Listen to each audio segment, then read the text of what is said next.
بسم اللہ الرحمن الرحیم۔ السلام علیکم ورحمۃ اللہ وبرکاتہ۔ شروع کرتا ہوں اللہ پاک کے بابرکت نام سے جو بڑا رحیم، بڑا کریم اور رحم کرنے والا ہے۔ پیارے دوستو، آج ایک ایسی جڑی بوٹی کا واقعہ آپ کو بتاؤں کہ جس سے میری حکمت میں، نالج میں مجھے اضافہ ہوا، اور واقعہ میری زندگی کا ایک ایسا واقعہ ہے کہ جو آج تک میں فراموش نہیں کر سکا، بھول نہیں سکا۔ اس گناہ گار پر درود پاک آقائے دو عالم صلی اللہ علیہ وسلم پر پڑھنے والے دوستوں، میں بھی دن میں کئی مرتبہ کوشش کرتا ہوں، جو بھی ٹائم ملتا ہے آقائے دو عالم صلی اللہ علیہ وآلہ وسلم پر ہر وقت درود بھیجتا رہتا ہوں، کیونکہ میرے اللہ پاک کا بھی فرمان ہے کہ میں بھی نبی پاک صلی اللہ علیہ وسلم پر درود و سلام بھیجتا ہوں، اور تم بھی ہر وقت درود و سلام بھیجا کرو۔ ہر مسلمان کو اللہ پاک توفیق دے درود و سلام بھیجنے کی۔ پیارے دوستو، میرے آقا دو عالم صلی اللہ علیہ وسلم کی بہت سی کرم نوازیوں کے ساتھ ایک واقعہ میں بیان کرتا ہوں دوستوں کی نظر، کہ آج سے کوئی 18 سال پہلے کی بات ہے کہ مجھے رات کو خواب میں ایسا محسوس ہوا کہ میں مدینہ پاک میں ہوں۔ خواب دیکھ رہا تھا کہ میں مدینہ پاک میں ہوں، تو کسی شخص نے مجھے پوچھا کہ آپ مدینہ پاک میں، جب میں روضہ رسول پر تھا تو کسی شخص نے میرے سے ادھر پوچھا کہ آپ کی تو گنجائش ہی نہیں تھی، آپ روضہ رسول پر مدینہ منورہ کیسے آ گئے؟ بس اتنا سا ہی خواب تھا کہ میری آنکھ کھل گئی، اور یہ خواب عرصہ تقریباً 1.5 سے 2 سال تک میرے ذہن میں تھا، اور ان دنوں میری اتنی گنجائش نہیں تھی کہ میں عمرہ کر سکوں یا روضہ رسول پر حاضری دے، کیونکہ میرے والدین کی فوت ہو جانے کے بعد 4 بہنیں، 4 بھائیوں کا بوجھ، ان کے فرض پہلے پورا کرنا لازم تھے، اور میں یہ سوچتا تھا کہ میرے پاس اتنی تو گنجائش ہی نہیں ہے کہ مدینہ منورہ جا سکوں، لیکن میں ہر وقت دعا کرتا تھا کہ میرے آقا دو عالم صلی اللہ علیہ وسلم ایک دن مجھے ضرور بلوائیں گے، اور میں ہر وقت نماز پڑھ کر دعا مانگتا تھا کہ یا رسول اللہ صلی اللہ علیہ وآلہ وسلم مجھے اپنے در پہ ایک دفعہ بلوا لیجیے۔ تو وہ میری دعا اور میرے دل میں جو ایک جستجو تھی، وہ ایک دن میرے آقا نے قبول کی۔ میرے پاس، میں بغیر کسی پیسوں کے، بغیر کسی خرچے کے، مجھے ایک سبب بنایا میرے آقا نے، میں بغیر کسی پیسے کے، بغیر کسی اخراجات کے، فی سبیل اللہ سمجھ لے فری میں عمرہ کر کے آیا، اور روضہ رسول کی حاضری 28 مہینے کے ویزے پر میں گیا عمرہ کرنے، اور یہ 2011 کی بات ہے۔ تو میرے پھوپھی کا لڑکا جو کہ مدینہ منورہ میں رہتا ہے، اس نے مجھے وہاں سے میری پھوپھی کو عمرہ کرانے کے لیے مجھے کہا کہ جی آپ مہربانی کریں، پھوپھی کا اور آپ کا خرچہ میں بھیجتا ہوں اور آپ عمرے کے لیے آ جائیں۔ تو میں نے انہیں کہا کہ آپ اپنے بھائیوں کو کہیں، بولا جی وہ نہیں آ رہے، اور آپ کے بارے میں کہتے ہیں کہ ان کی بھی تو پھوپھی لگتی ہے، انہیں کہیں وہ آئیں۔ تو مطلب سبب ایک میرے آقا دو عالم صلی اللہ علیہ وسلم نے میرا بنایا کہ میں نے 15 دن کے اندر پاسپورٹ وغیرہ بنا کر، 15 دن کے بعد ویزا بھی لگ گیا، اور 15 دن کے بعد آقا دو عالم صلی اللہ علیہ وسلم نے مجھے اپنے قدموں میں بلوایا، اور وہاں کچھ ایسے تحفے تحائف بھی مجھے ملے جو کہ میں سوچ بھی نہیں سکتا، کہ روضہ رسول صلی اللہ علیہ وسلم کے اوپر رنگ کرنے والا ایک شخص مجھے ملا، جو کہ خضرۂ گنبد کا کلر صاف کر کے اس نے اپنے پاس سنبھالا ہوا تھا، وہ تبرک کے طور پر ہر کسی کو دیا کرتے تھے، وہ بھی مجھے عطا ہوا۔ اور وہ شخص وہاں نماز کے دوران، ہم 2 حکمہ آپس میں بات کر رہے تھے، تو اس حکمہ کے آپس میں بات کرتے ہوئے اس نے پیچھے سے مجھے کہا جی آپ اگر حکمہ ہیں، حکیم ہیں، تو میرا ایک مسئلہ حل کیجئے۔ اب یہ ہم روضہ رسول کے اندر بیٹھے تھے، تو میں نے ان سے دریافت کیا کہ کیا مسئلہ۔ انہوں نے مجھے کہا کہ معدے کے نیچے معدے میں تکلیف ہوتی ہے۔ تو میں نے کہا کہیں آپ کو نبض دیکھ کر میں نے کہا آپ کو السر لگتا ہے؟ انہوں نے کہا جی ادھر مصری ڈاکٹر ہیں، وہ کہتے ہیں السر ہی ہے، لیکن بہت علاج کرایا، افاقہ نہیں ہوا۔ تو میں نے ان سے پوچھا یہاں دوائیاں تو میں ساتھ نہیں لایا، تو آپ کو میں ادھر لکھی ہوئی بولا، انہوں نے کہا کہ بنی بنائی دوائیاں یہاں ہمدرد کی، اجمل کی ملتی ہیں۔ تو میں نے اس کو جوارش انارین، کرہین پڑیاں ملتی ہیں ہمدرد کی وہ، اور اس کے علاوہ اس بغول کا چھلکا 516، اور بادام 516، اور رال سفید 516، گلوکوز کا ایک 50 گرام کا ڈبہ، یہ ایک نسخہ میں نے اس کو لکھ کر دیا۔ تو ادھر یہ چیزیں اس کو مل گئیں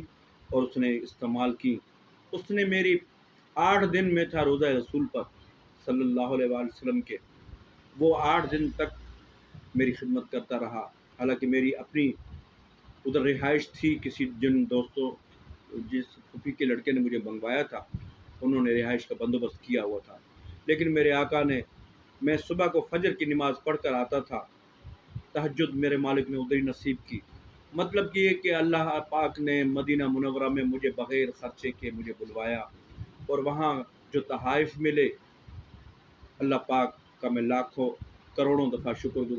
گزار ہوں کہ اس مدینے والے کی مجھے زیارت کرائی، اور 8 دن مجھے وہاں عبادت کا موقع دیا۔ اس کے بعد مکہ مکرمہ میں اور باقی زیارات میں وقت گزرا۔ تو مدینہ منورہ میں حجر اسود پر، اور مکہ سے حجر اسود کی زیارت وغیرہ کرنے کے بعد پھر دوبارہ ہم مدینہ منورہ گئے، کیونکہ 350-400 کلومیٹر میرے خیال میں گاڑی اپنی تھی، تو دوبارہ گئے۔ تو ادھر جبل احد پر میں نے ایک چیز دیکھی تو مجھے حیرانی ہوئی بڑی۔ اس وقت ایک چیز میں نے ادھر دیکھی کہ نبی بوٹی کے نام سے چھبوں میں رکھ کر مصری عورتیں جبل احد کے باہر وہ بیچ رہی تھی جڑی بوٹیاں، جو حاجی جاتے ہیں میرے ان کو پتہ ہے، ادھر وہ بیچتے ہیں، مختلف جڑی بوٹیاں بیچتے ہیں۔ تو وہ جڑی بوٹی جب میں نے ان کو دیکھا تو ان سے پوچھا میں نے کہ یہ جڑی بوٹی آلو کی طرح، یہ دیکھیں جی، یہ آلو کی طرح بالکل سیم، یہ دیکھیں جی، یہ بالکل سیم آلو کی طرح، اور آپ سمجھیں گے جیسے آم ہو، لیکن یہ آپ کے سامنے ہے، بالکل آلو کی طرح، آلو کے مشابہ یہ جڑی بوٹیاں۔ میں نے ادھر سے، انہوں نے جب میں نے لوگوں کو لیتے ہوئے دیکھا تو وہ لوگ ادھر کہہ رہے تھے، میں نے ایک دو دوستوں سے پوچھا کہ یہ آپ کیوں خرید رہے ہیں؟ تو انہوں نے مجھے کہا جی یہ کھلانے سے اللہ پاک اولاد نرینہ، اس جڑی بوٹی میں جو بیماریاں ہوتی ہیں وہ دور ہو جاتی ہیں، اولاد نرینہ بھی ہوتی ہے، اس کے علاوہ جن کو اولاد نہیں ہے ان کو 15 سال سے بھی اولاد ہوئی ہے۔ تو میں نے ان کے 2-4 لوگوں کے جب منہ سے سنی بات تو میں نے ان مصری عورتوں سے بھی پوچھا، تو ٹوٹی پھوٹی اردو زبان میں انہوں نے مجھے کہا جی اس میں نے ان سے اس کا نام پوچھا تو انہوں نے مجھے نام اس کا بتایا، نبی بوٹی، نبی بوٹی۔ تو میں نے تو یہ کبھی کتابوں میں بھی نبی بوٹی کا نام نہیں سنا تھا۔ بہرحال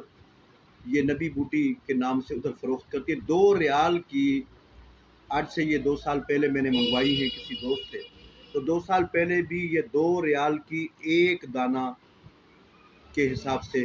اس نے مجھے 50 دانے لا کر دیے، تو یہ تقریباً میں نے 100 ریال کی ادھر سے منگوائی تھی۔ اور میں نے ان دنوں سے وہ ایسے کہ جب ادھر یہ بات سنی تو ادھر سانگڑ میں ایک شخص کسی وقت میں میرے پاس آیا تھا، وہ یہی لے کر آیا تھا، میرے سے کوٹوا کر گیا تھا، گرینڈ کروا کر گیا تھا۔ اس کے اندر ایک مغز نکلتا ہے، اور وہ مغز یہ ایک میں نے ابھی ایک اس کو کاٹا ہے، کاٹ کے رکھا ہے آپ کے لیے، وہ مغز جو سا نکلتا ہے، وہ مغز جب میں نے نکالا تو میری دیکھنے کی انتہا نہ رہی کہ وہ مغز سیم دریائی نارجیل تھا۔ تو وہ جو سا ہے اس کو کٹوا کر دریائی نارجیل خالی استعمال کر رہے تھے۔ تو پھر دوستو جب یہ میں نے اس کو کوٹ کر اس کو کاٹ کر نکالا تو انہوں نے یہ دریائی نارجیل جو سا ہے یہ اس میں سے، یہ دیکھیں یہ آدھا ہے اس کا، آدھا اس کے اندر اور موجود ہے، یہ 2 ٹکڑے ہو گئے کاٹتے ہوئے اس کے، تو یہ دیکھیں بالکل سیم دریائی نارجیل کی طرح ہی یہ دیکھیں، تو یہ پیچھے کی طرف بیک سائڈ بھی اس کی جو سی ہے یہ دیکھیں سیم دریائی نارجیل کی طرح یہ دیکھیں سفید ٹکڑے ہیں بالکل، اور یہ جو سے ہیں دستوں کے نسخوں میں، کیونکہ آج کل بڑا دریائی نارجیل بہت کم ہو گیا ہے، تو میں خود بھی یہی استعمال کرتا ہوں دستوں کے نسخوں کے اندر۔ تو یہ جو سا ہے دریائی نارجیل کی ایک قسم ہی مجھے لگتی ہے، انہوں نے تو مجھے بتایا تھا کہ یہ نبی بوٹی ہے، لیکن علاقائی نام جو سے ہوتے ہیں وہ ادھر ہو سکتا ہے کہ اس کو اسی نام سے ہی جانتے ہوں، لیکن میں نے جب اس کو یہاں لا کر اس کو کاٹ کر اس کو جب اندر سے نکالا تو دریائی نارجیل جو سا ہے سیم اسی کی طرح تھا۔ اچھا، یہ جب میں لے کر آیا تو ایک بندے نے مجھے یہاں بھی اس بات کے لیے تصدیق کی تھی کہ جی یہ ہمیں ملی ہے، 2 دانے وہ لے کر آیا تھا کہ یہ ہمیں اولاد اس سے ہوتی ہے، یہ کوٹ کر کھلانے سے اللہ پاک اولاد فرماتے ہیں، اس سے دیتے ہیں۔ تو میں نے اس کی بات کو کوئی اہمیت نہیں دی۔ جب مدینہ المنورہ میں نے خود اپنی آنکھوں سے جبل احد پر یہ بات سنی تو میں نے ادھر سے یہ خرید لی۔ تو اس کا طریقہ کار تھوڑا سا دوستوں، اچھا اس کا کوئی کتابوں میں کہیں بھی اولاد کے بارے میں ذکر نہیں، اور میں نے جو اس کا تجربہ کیا ہے میں دوستوں کے لیے یہ شیئر کرنا چاہتا تھا کہ یہ اصل میں کسی حکماں نے، کسی استاد نے مجھے نہیں بتایا۔ یہ جیسے میں نے آپ کو بتایا تھا اس طریقے سے ایک شخص میرے پاس گرینڈ کرانے کے لیے لے کے آیا تھا۔ یہ اندر سے اس کا دیکھیں، یہ جو اوپر کا اس کا حصہ ہے یہ بالکل نرم ہے اور میٹھا ہے، اور اندر کا بالکل دریائی نارجیل ہی ہے۔ تو اندر کا حصہ میں نے جیسے آپ کو دکھایا کہ یہ دریائی نارجیل کی طرح اس کا بیج ہے، تخم ہے۔ تو یہ جو سا ہے اس کو آپ نے دونوں کو گرینڈ کر لینا ہے۔ گرینڈ کر کے جو یہ اوپر کا حصہ ہے اس کو آپ نے تقریباً 1 گرام سے 2 گرام کی خوراک صبح شام دودھ سے لینی ہے، ساتھ میں 2 رتی سے 3 رتی دریائی نارجیل کی اس کی یہ ساتھ میں یہ الگ اس کو گرینڈ کریں۔ بہت مشکل ہے، یہ ایک دانہ کوٹنے میں 1 گھنٹہ درکار ہوتا ہے۔ اس کا جو مغز ہوتا ہے یہ 1 گھنٹہ لیتا ہے ایک دانہ کوٹنے میں، کیونکہ بہت ہی ہارڈ اور سخت ہے۔ تو آپ اس کو دونوں کو الگ الگ گرینڈ کر کے محفوظ کر لیں، اور اس کے بعد اس کے کھانے کا جو طریقہ ہے میں نے بتایا آپ کو کہ یہ ان لوگوں کو اس نے فائدہ کیا۔ میں نے یہ اس کو اسپرم جن کے نہیں تھے ان کو دے کر دیکھا، ان کو فائدہ نہیں کیا۔ یہ اصل میں ان لوگوں کے لیے زیادہ میں نے اس کا رزلٹ پایا ہے جن کے اسپرم وغیرہ ہر چیز ٹھیک ہے لیکن اولاد نہیں ہوتی۔ تو ان لوگوں کو میں نے جن کو بھی یہ دیا ہے اللہ پاک کے فضل و کرم سے پہلے ماہ ہی امیدواری ہوئی ہے ان کو، اور یہ 2 دانے صرف کھلانے سے پہلے ہی ماہ میرے تقریباً 12 سے 14 کیسز میں نے یہ ایسے ڈیل کیے ہیں جن کے جراثیم 35 سے 40% تھے، 35 سے، حالانکہ 60% نارمل ہونے چاہیے، 60% کم سے کم 50%، لیکن ان کے ایسے بھی میرے پاس مریض آئے ہیں کہ ان کے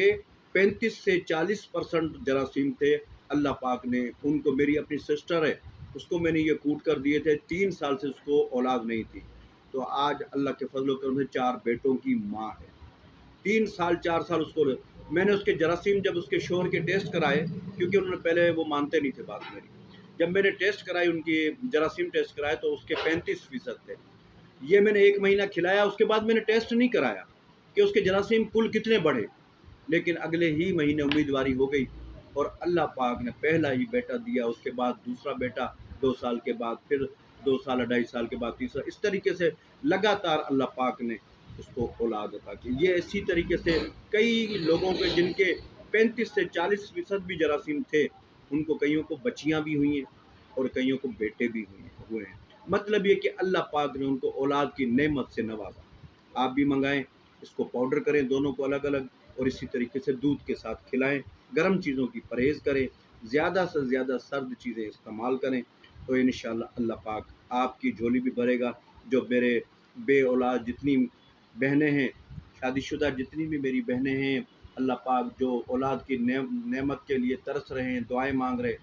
دعا ہے اللہ پاک سے مدینے والے کے صدقے اللہ پاک ان کو بھی اولاد کی نعمت سے نوازے۔ اللہم صلی علی سیدنا مولانا محمد وعلی سیدنا مولانا محمد وبارک وسلم علیہ۔ اجازت چاہوں گا، اللہ پاک کے فضل و کرم سے یہ ایک ایسی چیز تھی جس کا کوئی نہ کتابوں میں ذکر تھا نہ کہیں، مجھے یہ کہیں سے امانت ملی تھی، دوستوں کی میں نے نظر کر دی ہے۔ اللہ پاک سب کی جو جائز اولاد کی خواہشیں ہیں، دوسری خواہشیں بھی پوری کرے، جائز خواہشیں اور اولاد کی اس نعمت سے نوازے اور ان کو مالا مال کرے۔ اجازت چاہوں گا، اللہ حافظ۔